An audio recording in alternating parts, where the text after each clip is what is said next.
बहुत ही जबरदस्त क्वेश्चन है ये वाला, क्वेश्चन नंबर 13। 4 नंबर का रखा है, स्ट्राइक ही नहीं होगा, करे कैसे। अभी तक तो नंबर दिए हुए थे तो नंबर के हम प्राइम फैक्टर कर लेते थे तो आसानी से सोल्व कर लेते थे। इसमें नंबर नहीं दिए, वेरिएबल दे दिए। वेरिएबल के प्राइम फैक्टर कैसे करेंगे ध्यान से देखना, और उसका एलसीएम एचसीएफ कैसे निकालेंगे वो भी समझना। बहुत ही प्यारा और यूनिक क्वेश्चन है, फिर रिपीट कर रहा हूँ, आपको मजा आ जाएगा इस क्वेश्चन को करने में। जब भी ऐसे नंबर दिए हों जिसके जो वेरिएबल में दिए हो, वेरिएबल मतलब ये वेरिएबल है ना, P square P cube Q square Q cube, इस तरीके से। तो इसके प्राइम फैक्टर कैसे करते हैं, नंबर लिख लो। सबसे पहले लिख लिया इधर एक्स कितना दिया हुआ है, पी स्क्वायर क्यू क्यूब, और वाई दिया हुआ है कितना दिया हुआ है, पी क्यूब और क्यू। अब इसके प्राइम फैक्टर कैसे करते हैं, देखो हमने बचपन में एक चीज पढ़ा हुआ है क्या, कि भाई स्क्वायर का मतलब क्या होता है, और नंबर मल्टीप्लाई इटसेल्फ, और क्यूब का मतलब क्या होता है, वो नंबर अपने आप से 3 बार मल्टीप्लाई हो रहा है। मतलब इस p को, पी स्क्वायर को, इस पी स्क्वायर को मैं ये लिख सकता हूँ p इंटू पी। उसी तरीके से इस क्यूब को मैं ये लिख सकता हूँ q इंटू क्यू। ये समझ में आया, ये इसके फैक्टर हो गए। सिमिलरली इसके फैक्टर क्या होंगे, p into P into Q. आया समझ में। अब इसका एचसीएफ कैसे लेना है ध्यान से देखो, और एलसीएम कैसे लेना है ध्यान से समझना। असली टास्क वही है, जो तरीका बता रहा हूं उसी तरीकों को फॉलो करना, लाइफ में कभी गलती नहीं होगी। एचसीएफ लेने के लिए सबसे पहले देखो दोनों में कॉमन क्या क्या है। तो पी यहां पर है, यहां पे भी पी है, कट कर दो तो क्या आ जाए पी इंटू, अब देखो एक और पी है यहाँ पे, एक और पी यहाँ पर है, कट कर दो, पी और पी, एक और पी आ गया, इंटू। अब क्या कहीं पे पी है, नहीं है, यहाँ पे पी है लेकिन यहाँ नहीं है। अब क्या करेंगे, क्यू देखो, तो यहाँ पे क्यू है, यहाँ पे क्यू है, कट कर दो और एक बार क्यू लिख दो। अब कहीं क्यू है, क्यू ऊपर है लेकिन नीचे नहीं है, तो क्या आ गया ये भाई, पी इंटू पी स्क्वायर और क्यू। तो एचसीएफ क्या आ जाएगा, पी स्क्वायर क्यू।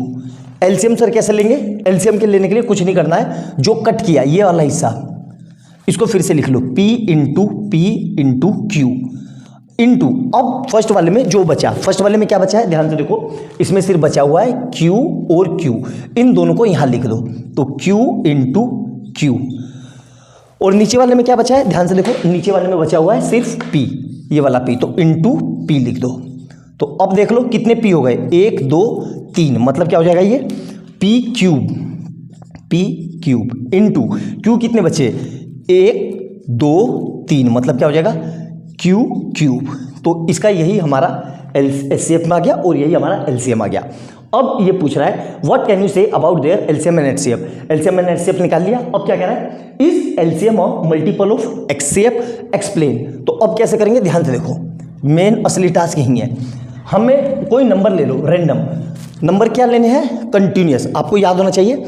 एचसीएफ और एलसीएम तभी लेते हैं, अब एचसीएफ में 2 नंबर है तो मतलब वो कंसेक्यूटिव नंबर होंगे, या तो हमें 2 3 लेना होगा, या 3 4 लेना होगा, या 4 5 लेना होगा। तो मैं नंबर ले लेता हूं, लेट्स p इक्वल टू 2 और q इक्वल टू 3। ये सबसे छोटे नंबर है, आप कोई से भी लेके लो, लेकिन लेना कंसेक्यूटिव है। अब यहां पे रख दो x की जगह, p की जगह कितना है, p है, तो मैंने p कितना माना 2, और 2 का स्क्वायर, और q कितना माना मैंने 3, मतलब 3 की क्यूब। तो ये कितना आ जाएगा, 2 2 या 4 इंटू 3 3 9 3 27, तो कितना आ जाएगा ये 108, ये आ जाएगा ना, हाँ 25 चौका 100 1 0। अब y को देखो, y कितना आया, y यहाँ पे रखो, कितना आएगा p की क्यूब, मतलब p 2 माना 2 की पावर 3 इंटू q कितना है 3, तो ये कितना आ जाएगा जी ध्यान से देखो, 2 2 या 4 2 या 8 इंटू 3, तो कितना आ जाएगा ये 24। अब ये कह रहा है कि क्या एलसीएम और एचसीएफ एक दूसरे के फैक्टर हैं, फैक्टर मतलब मल्टीपल। अब तो एचसीएफ निकाल लेते हैं, तो इसका एचसीएफ हम निकाल चुके थे। एचसीएफ कितना आया था, देखो एचसीएफ कितना आया हमारा, पी स्क्वायर क्यू, और पी हमने कितना लिया है 2, मतलब 2 का स्क्वायर इंटू क्यू कितना है 3, तो कितना आ जाएगा जी, यहां से देखो 2 2 या 4 3 या 12, और यहां से कितना आ जाएगा, एलसीएम कितना आ जाएगा, एलसीएम देखो, एलसीएम कितना आ रहा है, यहां पे रखो p क्यूब p, मतलब 2 की पावर 3 इंटू क्यू कितना है 3 की पावर 3, तो क्या आ जाएगा ये 2 2 या 4 2 या 8 इंटू 27। इसको मल्टीप्लाई करेंगे तो क्या आएगा ये 8 7 56 का 6, हासिल लगा 5, 8 दूनी 16 और 5 21। अब क्या 216 12 का मल्टीपल है, करके देख लेते हैं। 216 को 12 से डिवाइड कर लेते हैं, 216 को 12 से डिवाइड कर लेते हैं। तो 12 एकम 12, 12 और कितना आएगा, 1 मिनट रुको, सही कर रहा हूँ ना, कुछ डाटा मिसिंग तो नहीं हो गई, बिल्कुल सही है हमारे, पी स्क्वायर क्यू है ना के लिए। तो ये देखो इसको हम डिवाइड करते हैं, तो 12 बन जा 12, 12 बन जा 12, तो ए रे यार 12 कितनी बारी में आएगा ये, 216, 1 मिनट 28 की 27 की 8 से मल्टीप्लाई करेंगे तो 8 सत्ते 56 का 6 हासिल लगा 5, 8 दूनी 16 और 5 21, 216, 216 आ गया ना। तो यहाँ पे 12 आया 1 टाइम में, अब 12 आ गया ना, अब कितना आएगा ये बचा 9 6 आ गया, देखो कितनी बारी में, 8 बारी में, तो मतलब पूरा पूरा ये डिवाइड हो रहा है।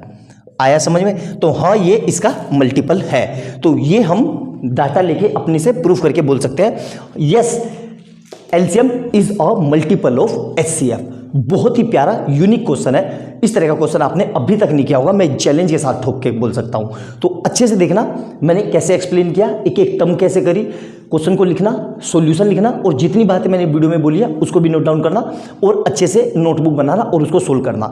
बहुत यूनिक क्वेश्चन है, बहुत ही अल्टीमेट क्वेश्चन है। तो अच्छे ही लगे वीडियो तो लाइक एंड सब्सक्राइब कर लेना और बेल आइकन दबा लेना कि जैसे मैं कोई नई वीडियो डालूं उसका नोटिफिकेशन आपको तुरंत मिल जाए। और जो लोग चैनल पर पहले बार आए हैं उनको ये बता दूं कि इससे पहले अब तक मैं 12 क्वेश्चन करा चुका हूं, सारे previous years, one of the best question है। तो चैनल पे जाना, उनको चेक करना और अपनी तैयारी सुनिश्चित कराओ 80 आउट ऑफ 80 की। मिलते हैं अगली वीडियो में बहुत प्यारे क्वेश्चन के साथ, तब तक के लिए बाय बाय दोस्तों।